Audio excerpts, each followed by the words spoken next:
Maka dengan ini kami menuntut, pertama, kepolisian segera melepaskan HRS dari tahanan.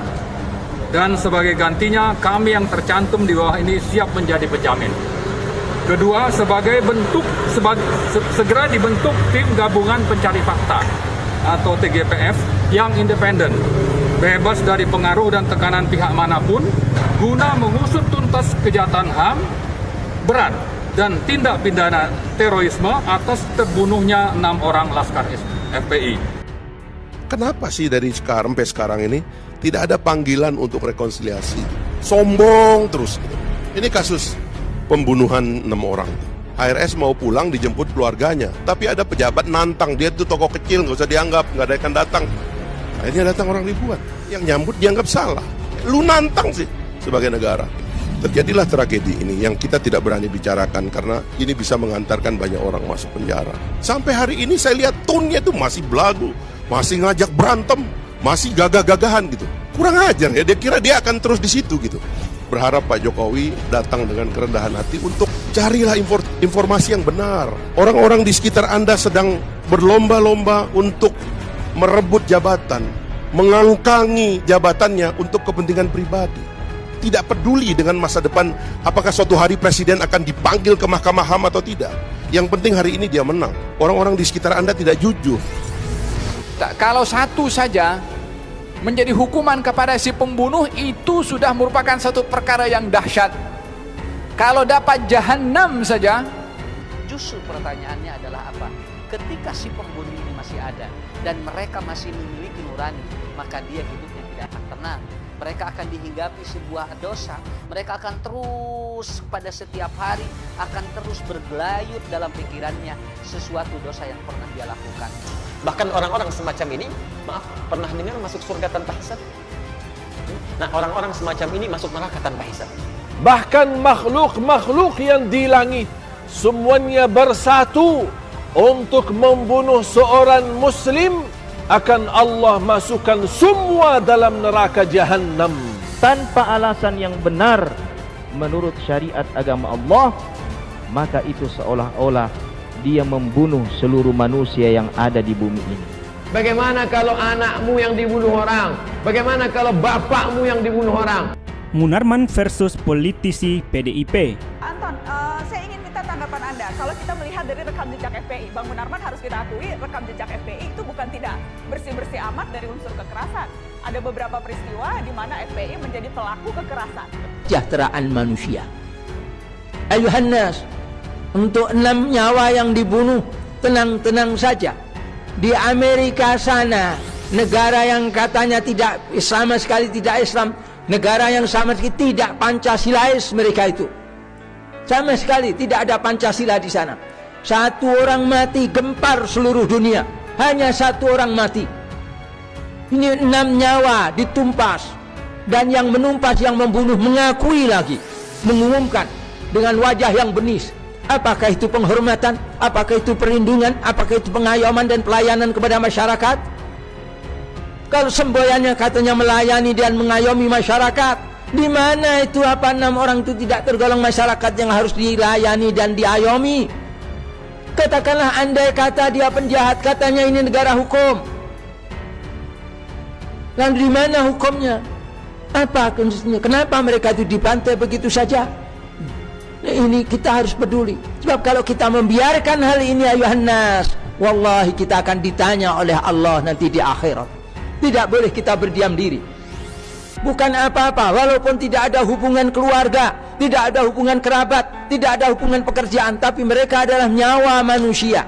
Sama saja agamanya Islam atau bukan Islam. Kalau mereka itu dibantai, disia-siakan, zalim kita membiarkannya.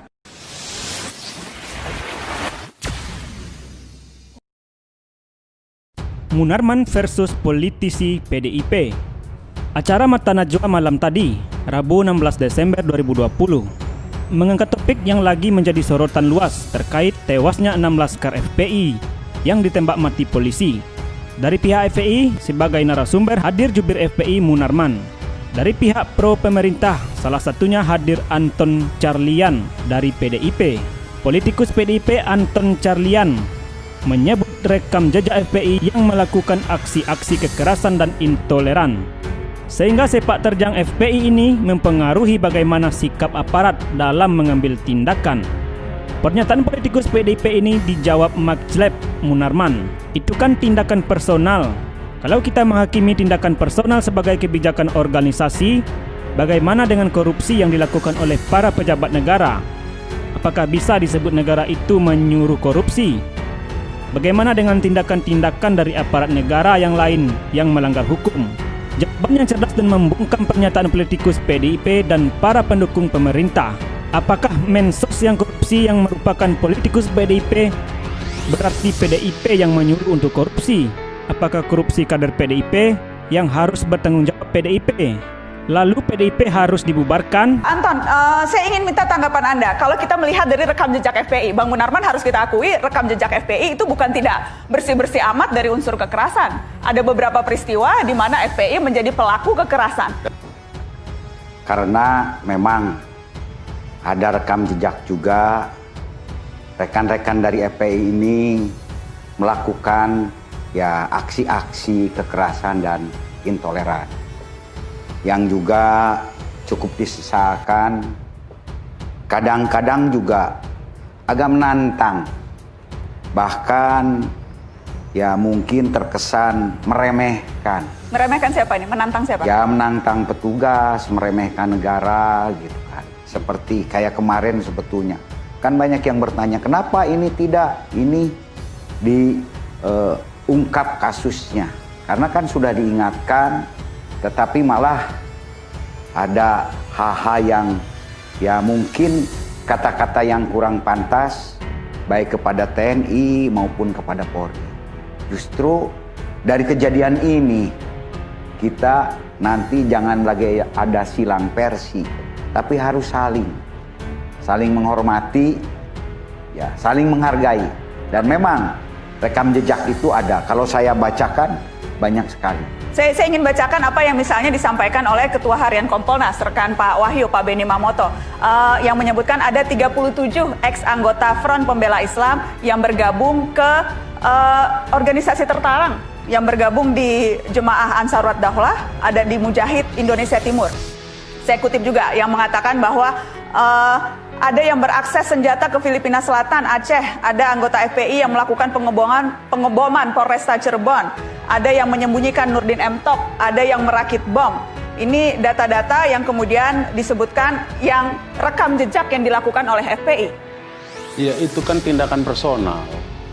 Kalau kita menghakimi itu, menganggap itu bahwa itu adalah kebijakan organisasi, bagaimana dengan tindakan korupsi yang dilakukan oleh para pejabat negara? Apakah bisa disebut negara itu disuruh untuk korupsi?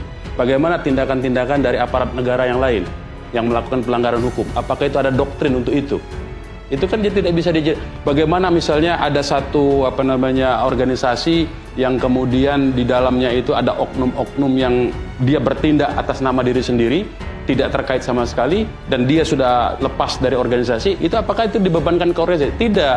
Kalau hukum itu dia tanggung jawabnya personal, tidak bisa dibebankan kepada organisasi. Dan kita secara organisasi sudah melarang hal-hal yang demikian. Karena itu di dalam kartu anggota setiap anggota FPI dilarang itu menggunakan kekerasan seperti itu.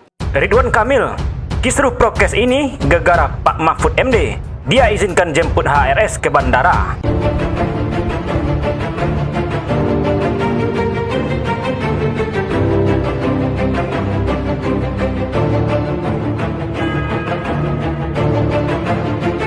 Yang pertama, menurut saya semua kekisruhan yang berlarut-larut ini dimulai sejak adanya statement dari Pak Mahfud yang mengatakan penjemputan HRS itu diizinkan. Disitulah menjadi tafsir dari ribuan orang yang datang ke bandara, ya, selama tertib dan damai boleh, maka terjadi kerumunan luar biasa. Nah, sehingga ada tafsir ini seolah-olah ada diskresi dari Pak Mahfud kepada PSBB di Jakarta, PSBB di Jawa Barat, dan lain sebagainya. Dalam Islam, adil itu adalah menempatkan segala sesuatu sesuai dengan tempatnya. Jadi, beliau juga harus bertanggung jawab. Tidak hanya kami kepala daerah yang dimintai klarifikasinya. Ya. Jadi semua punya peran yang perlu diklarifikasi. Di Al-Quran itu dalam surat An-Nisa Allah berfirman, wa idza hakamtum bainan nas an tahkumu bil adl. Kalau engkau bertahkim, menegakkan hukum atau memerintah di antara sesama manusia, hendaknya kamu menegakkan hukum dengan adil. Itu artinya apa? Ada orang menegakkan hukum tidak dengan adil. Kalau hukum diperlakukan begitu, orang kuat melakukan kejahatan tidak dihukum, orang lemah berbuat salah langsung dihukum, negara akan hancur pada saatnya. Kalau dari versi pemerintah bagaimana, Pak? Enggak, terus terang pemerintah tidak pernah membahas itu secara khusus. Ya, artinya bahwa ini serius. Kita enggak nganggap itu serius. Pengikutnya enggak banyak juga, ya. Kalau dibandingkan dengan umat Islam Indonesia pada umumnya. Jadi kita tidak khawatir juga. Persiapan pengamanan imam besar, kami bersamamu imam besar. Yang penting jangan membuat kerusuhan. Karena Habib Rizik itu mau pulang dengan revolusi akhlak. Nah, kalau membuat kerusakan itu berarti bukan pengikutnya Habib Rizik. Kita sikat. Anda jaga, orang lain jaga. Silakan.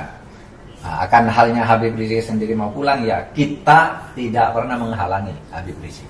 Saya sama aja seperti saya waktu ke Jakarta menyampaikan, dan yang isi pertanyaannya lebih banyak Pergub nomor sekian, apa judulnya, isinya apa, jadi normatif ya. Karena urusan Megamendung kan hierarkinya ada di kabupaten, berbeda dengan Jakarta yang langsung gubernurnya teknis. Kalau di Jawa Barat teknis itu diurus oleh kota kabupaten, dan provinsi hanya sebagai pembina, kira-kira begitu. Dan kalau ada acara lokal itu tanggung jawab kota kabupaten secara lokal, kecuali kegiatannya ada di perbatasan.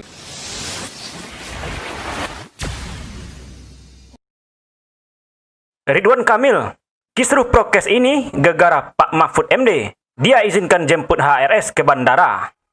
Gubernur Jawa Barat Ridwan Kamil menegaskan, di balik kekisruhan protokol kesehatan yang terjadi usai Habib Rizik Syihab kembali ke Indonesia karena statement Menteri Koordinator Bidang Politik Hukum dan Keamanan, menurut dia, Menko Polhukam Mahfud MD pun harus bertanggung jawab. Izinkan saya beropini secara pribadi terhadap rentetan acara hari ini. Pertama, menurut saya, semua kekisruhan yang berlarut-larut ini dimulai sejak adanya statement Pak Mahfud